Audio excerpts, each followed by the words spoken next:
Hello, everyone. Welcome to Inconvenient Truths. I'm your host, Jennifer Zeng. In the past several days, one of the biggest news in China is the so-called epic drop of the Chinese stock market. So today, let's talk about this topic as well as some interesting twists. Here is a chart of the Shanghai stock market since 2005, and this is a chart since 2023. We can see from these charts that the Shanghai Stock Exchange SSE index has fallen below the 20-year moving average line. This means that investors who have entered the Chinese market over the past 20 years have all been trapped. Perhaps the epic drop and the complete loss of investor confidence are no longer news. But how do the 220 million investors who have lost so much money in the stock market react to this kind of epic crash? This is what we really need to worry about and watch. And here are two incidents. Incident one is that on February 2nd, a bus in Beijing exploded. 没说话，不让拍。保证明天得上新闻了。We can see from the video that the explosion was very serious. Only an empty frame was still there. Even the battery of the bus was blown. There are no official reports or casualty figures about this incident. According to a Chinese YouTuber called Lao Deng, a source in China told him that the explosion was intentional. An upset shareholder detonated explosives in the bus and killed 6 people. More than 20 others, including children, were injured. And this upset shareholder doesn't come from Beijing. He comes from another city and blew up the bus as an act of revenge. If this is true, it points to the worst scenario we want to see after China's economy collapses. The Chinese underclass hurt each other instead of everyone uniting together and fighting against the CCP.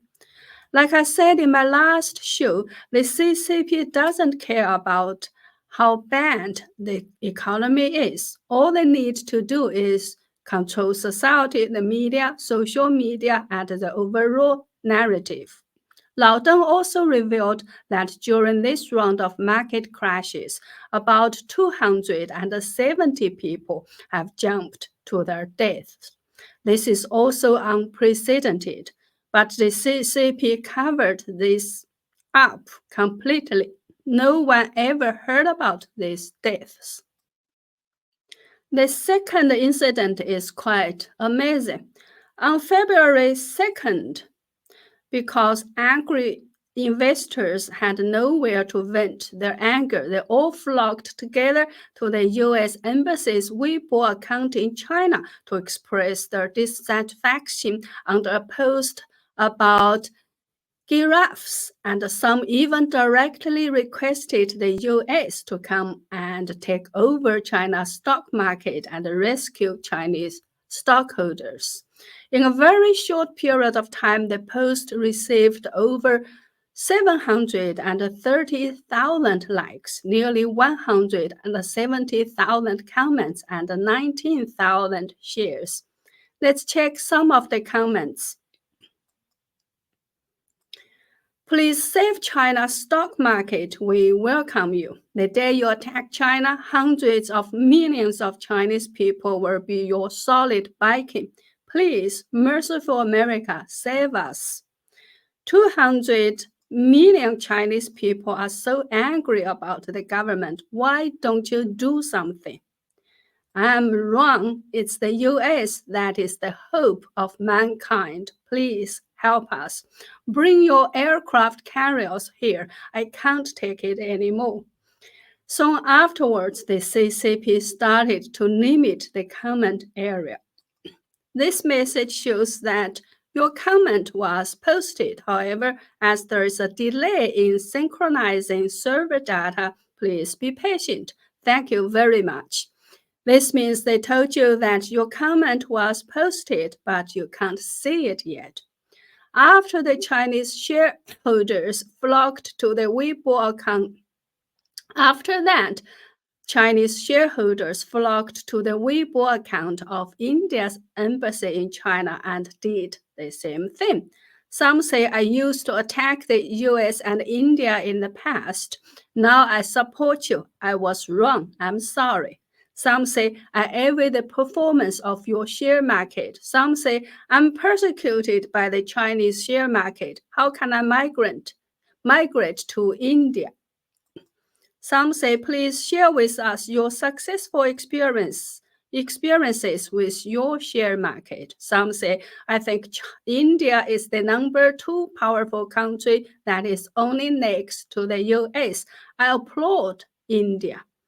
Then yesterday, on February 5th, the investors moved to the Weibo account of the Japanese embassy in Beijing. They cried, please save us. Can you fund me a little with your China aid money? My money has all evaporated in the stock market, etc.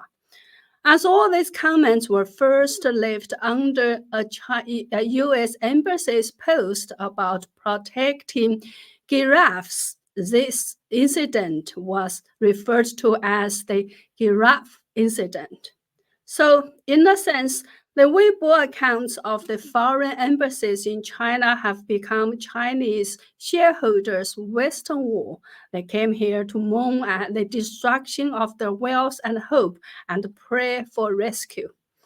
This is an AI photo someone excuse me, created to express the idea of how the US and India embassies have become Chinese people's Western wall.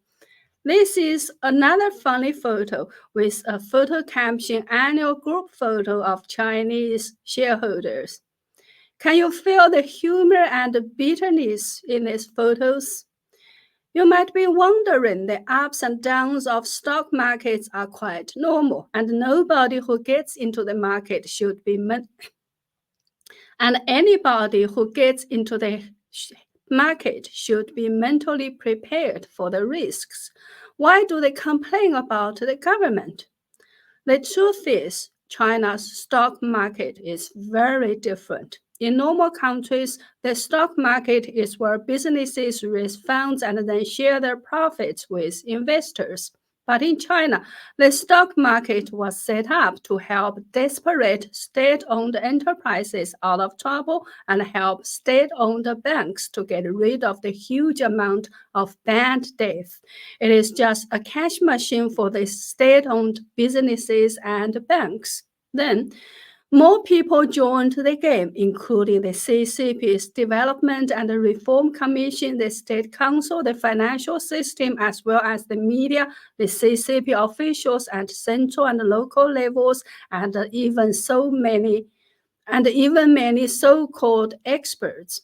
Everyone wants to make easy and quick money. Nobody cares about the health of the market. Some of them are both the judges and the players, so they can reap profits from the vast number of retail investors, small and medium-sized investors who don't have any inside information.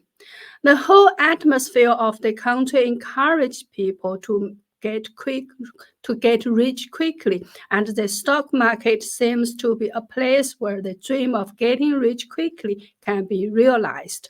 People were incited to enter the market by all kinds of official propaganda and officially recognized experts, only to realize after years of hard work that their wealth had been looted.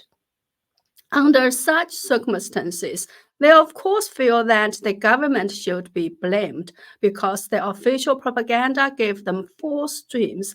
The non-transparent and unfair market puts small and medium-sized retail investors at a complete disadvantage, and they can only be harvested by various large organizations.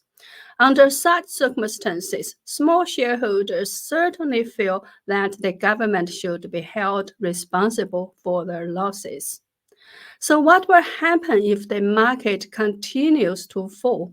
Will there be a rebellion from the Chinese retail investors? We'll have to wait and see.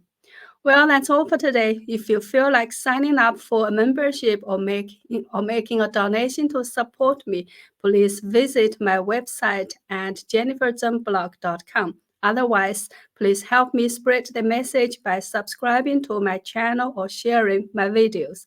Thank you. See you next time.